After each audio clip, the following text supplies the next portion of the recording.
भारत का प्राचीन इतिहास एक ऐसी यात्रा है जो हमें लाखों साल पीछे ले जाती है। आज हम इस अद्भुत कहानी को समझेंगे जहां हर युग ने हमारी सभ्यता में कुछ नया जोड़ा है। प्राचीन भारतीय इतिहास की शुरुआत प्रागैतिहासिक काल से होती है। ये वो समय था जब लिखित प्रमाण उपलब्ध नहीं थे, लेकिन पुरातत्व के सबूत हमें बताते हैं कि लगभग 25 लाख साल पहले से ही यहाँ मानव जीवन था। पुरा पाषाण काल में हमारे पूर्वज शिकारी और संग्राहक करता थे। वे पत्थर के औजार बनाते थे और गुफाओं में रहते थे। मध्य पाषाण काल में एक महत्वपूर्ण बदलाव आया। इस दौरान माइक्रोलिथ्स यानी छोटे पत्थर के औजार बनाए जाने लगे। सबसे दिलचस्प बात यह है कि इसी समय कुत्ते को पालतू बनाया गया। ये इंसान और जानवर के बीच पहली दोस्ती थी। नवपाषाण काल में कृषि की शुरुआत हुई।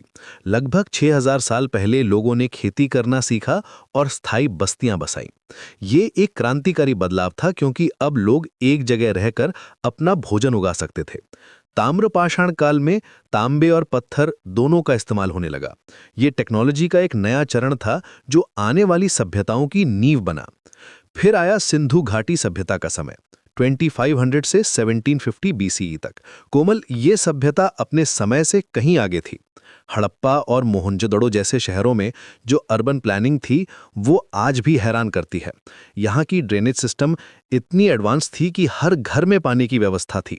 सड़कें ग्रिड पैटर्न में बनी थी और ट्रेड नेटवर्क पूरे रीजन में फैला हुआ था। वैदिक काल में आर्यों का आगमन हुआ। ऋग्वैदिक काल में ये लोग मुख्यतः पशुपालक थे, लेकिन उत्तर वैदिक काल तक आते आते कृषि प्रधान समाज बन गया। इस दौरान मोनार्की मजबूत हुई और कास्ट सिस्टम भी रिजिड होता गया। छठी शताब्दी बीसीई में दो महान धर्मों का जन्म हुआ। महावीर स्वामी ने जैन धर्म की स्थापना की, जिसमें अहिंसा को सबसे ऊपर रखा गया। गौतम बुद्ध ने बौद्ध धर्म दिया, जो 4 नोबल ट्रूथ्स और 8 फोल्ड पाथ पर आधारित था। ये दोनों धर्म समाज में इक्वालिटी और कंपैशन लेकर आए। महाजनपद काल में 16 बड़े राज्य थे। इनमें से मगध साम्राज्य सबसे शक्तिशाली बना।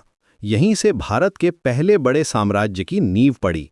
चंद्रगुप्त मौर्य ने मौर्य साम्राज्य की स्थापना की, लेकिन इस साम्राज्य की सबसे महान शख्सियत थे अशोक महान। कलिंग युद्ध 261 बीसीई में लड़ा गया, जिसकी भयावहता ने अशोक को बदल दिया। युद्ध के बाद उन्होंने धम्म की नीति अपनाई और अहिंसा का प्रचार किया। ये ट्रांसफॉर्मेशन इतिहास की सबसे रिमार्केबल घटनाओं में से एक है। गुप्त साम्राज्य को भारत का स्वर्ण युग कहा जाता है। इस दौरान कला, विज्ञान और गणित में अभूतपूर्व प्रगति हुई। आर्यभट्ट ने एस्ट्रोनॉमी और मैथमेटिक्स में क्रांतिकारी खोजें की। कालिदास जैसे महान कवि ने लिटरेचर को नई ऊंचाइयां दी। प्राचीन भारत की देन आज भी दुनिया को प्रभावित करती है। शून्य और डेसिमल सिस्टम की खोज ने मैथमेटिक्स को बदल दिया।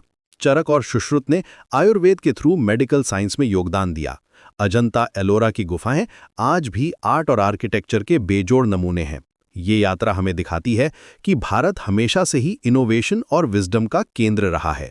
प्रागैतिहासिक काल से लेकर गुप्त साम्राज्य तक हर युग ने मानवता को कुछ अनमोल दिया है।